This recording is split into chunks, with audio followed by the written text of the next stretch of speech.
सब कहते हैं स्काई का राजा ईगल होता है और जमीन का राजा स्नेक। पर एक दिन एक जहरीले सांप ने वो कोशिश की जो किसी ने सोची भी नहीं थी, ईगल के बच्चों को छूने की। और फिर जो हुआ उससे पूरा जंगल हैरान रह गया। ईगल ने ताकत से नहीं, अकल से जीत हासिल की। ऊपर पहाड़ों के ऊंचे चट्टानों पर ईगल आर्यन का घर था। उसके पंख आसमान को चीरकर निकल जाते और उसकी नजर गहरी रात में भी देख लेती। इस साल एरियन के 2 नरम छोटे आंखें खुलते बच्चे थे उसकी जिंदगी का सबसे अनमोल हिस्सा। नीचे घाटी में एक लंबा मोटे जिस्म वाला सांप रहता था, जहर इतना कि एक कतरा जान ले ले। उसका नाम था कायल। चालाक, तेज, पुराने शिकारी। केल ने कभी ईगल के घर की तरफ ध्यान नहीं दिया था, लेकिन इस बार आर्यन रोज एक ही साइड में ऊपर नीचे जाती थी और कैल जैसे शिकारी कभी मौके खो देते। जब आर्यन आसमान में उड़ान भर रही होती, कैल चुपचाप पत्थरों में छुपकर उसके नेस्ट का रास्ता देखता रहता। आर्यन को अंदेशा था। हवा में एक अजीब सी खामोशी थी, पहाड़ों में एक अलग सी बू। उसके दिल ने कहा, कोई मुझे देख रहा है। पर मां बनने का फर्ज उसे रोज नई मेहनत पर मजबूर करता। उसे नहीं पता था जमीन का राजा आज आसमान के बच्चों को छूने आ रहा था। एक धूप भरी दोपहर, एरियन खाना लेने दूर गई हुई थी। उसी वक्त केल ने अपना पहला कदम उठाया। सांप चुपके से पत्थर से चिपककर चढ़ने लगा। उसकी बॉडी ठंडी, चक्के की तरह हल्की और बुरी नीयत से भरी। नेस्ट में दोनों चिक्स हल्के हल्के चिल्लाया, बेखबर कि उनके करीब मौत रस्सी की तरह सरकती आ रही है। कायल बिल्कुल नेस्ट के पास आ गया। उसने अपना सर उठाया, जहरीली जबान बाहर निकाली और तभी आसमान से एक साया उभरा। एरियन वापस आ चुकी थी। पर आर्यन ने चीख नहीं मारी। वो गुस्से में सीधा हमला नहीं करती।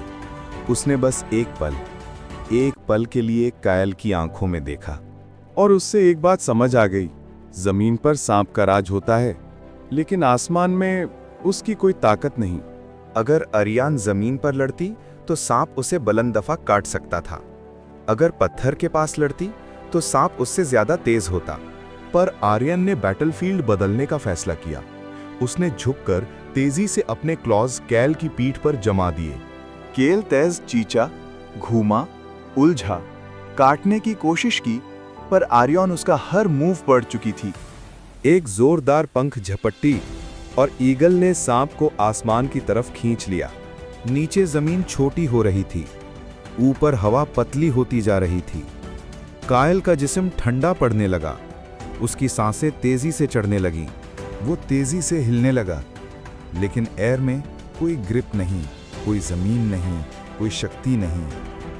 200 फीट, 500 फीट, 800 फीट। सांप बिल्कुल कमजोर हो गया और एरियन ने तेजी से घूमकर उसकी बॉडी को जोर से झटका दिया और केल हवा में हिलता हिलता नीचे गिरने लगा। जंगल के सारे जानवर नीचे से ये मंजर देख रहे थे।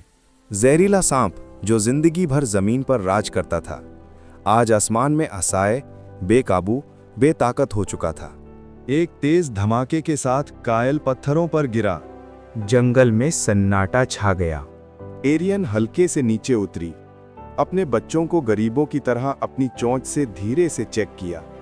फिर आसमान में एक जोरदार चीख मारी, एक वार्निंग। आसमान का राजा ताकत से नहीं, अकल से जीतता है।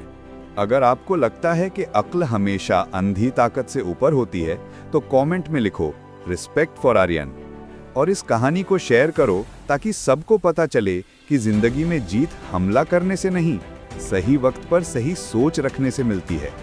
उस रात पहाड़ों पर शांति थी। चिक्स अपनी मां के पंखों के नीचे सुकून से सो रहे थे। जंगल के कई जानवर चुपके से आर्यन को देखने आए। कोई हिरन, कोई बंदर, कोई लोमड़ी। सबकी आंखों में एक सवाल था, तुमने सांप से कैसे जीता? आर्यन ने बस इतना कहा, दुश्मन की ताकत समझना जरूरी है, पर उससे भी जरूरी है अपनी ताकत सही जगह इस्तेमाल करना। Moral, intelligence turns danger into victory. Battlefield बदलो, गेम बदल जाएगा। अगर आपको ऐसी इमोशनल और स्मार्ट एनिमल स्टोरीज पसंद आती हैं तो चैनल को सब्सक्राइब करें और कमेंट करें, Aryan is the real sky king. रोज नए कहानियां, रोज नए मॉरल्स।